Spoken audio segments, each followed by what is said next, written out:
Gas exchange is a biological process through which different gases are transferred in opposite directions across a specialized respiratory surface. Gases are constantly required by, and produced as a byproduct of, cellular and metabolic reactions, so an efficient system for their exchange is extremely important. It is linked with respiration in animals, and both respiration and photosynthesis in plants. In respiration, oxygen is required to enter cells, while waste carbon dioxide must be removed. The opposite is true for photosynthesis, in which CO2 enters plants and O2 is released. The exchange of gases essentially occurs as a result of diffusion down a concentration gradient. Gas molecules moving from an area of high concentration to low concentration. Diffusion. Diffusion follows Fick's law. It is a passive process affected by factors such as the surface area available, the distance the gas molecules must diffuse across, and the concentration gradient.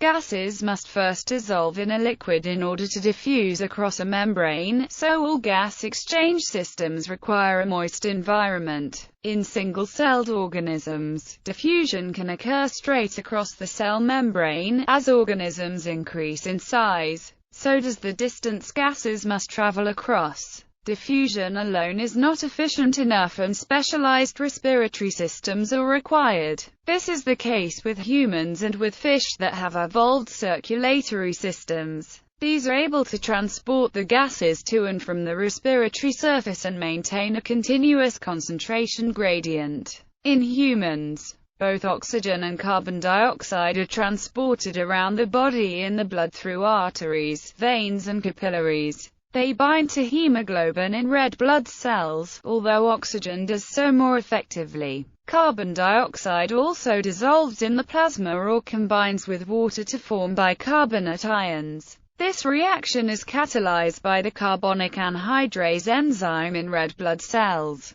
The main respiratory surface in humans is the alveoli, which are small air sacs branching off from the bronchioles in the lungs. They are 1 cell thick and provide a moist and extremely large surface area for gas exchange to occur. Capillaries carrying deoxygenated blood from the pulmonary artery run across the alveoli. They are also extremely thin, so the total distance gases must diffuse across is only around 2 cells thick. An adult male has about 300 million alveoli, each ranging in diameter from 75 to 300 micrometers. Inhaled oxygen is able to diffuse into the capillaries from the alveoli, while CO2 from the blood diffuses in the opposite direction into the alveoli. The waste CO2 can then be exhaled out of the body. Continuous blood flow in the capillaries and constant breathing maintain a steep concentration gradient. Varying response during physical exercise. Excess carbon dioxide is produced as a result of increased respiration, and muscles and cells require increased oxygen. The body responds to this change by increasing the breathing rate, maximizing the rate of possible gas exchange. In plants,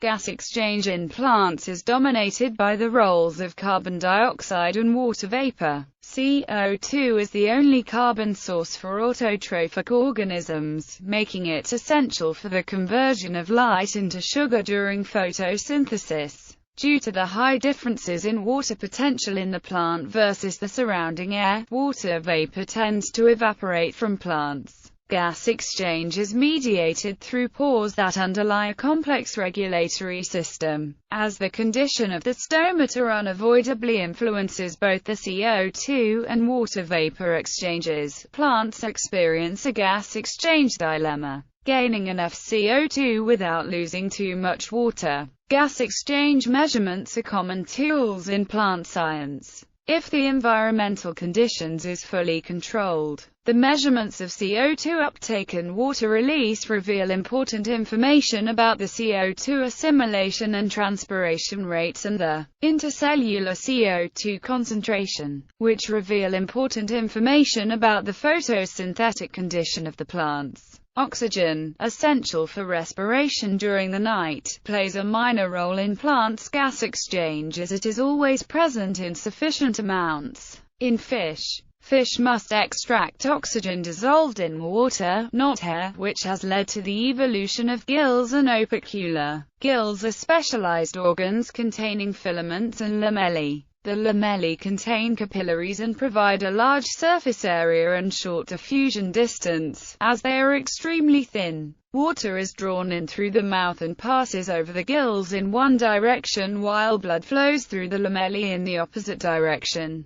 This countercurrent maintains a steep concentration gradient. Oxygen is able to continually diffuse down its gradient into the blood, and the CO2 into the water. Summary of main systems. Other examples. Insects such as crickets do not have an inner skeleton, so they exchange gases across structures known as trachea and tracheolis, tubes that run directly into the insect's body. Air enters the trachea through spiracles and diffuses into the respiring tissues. Amphibians are able to use their skin as a respiratory surface. They also have lungs and sometimes gills.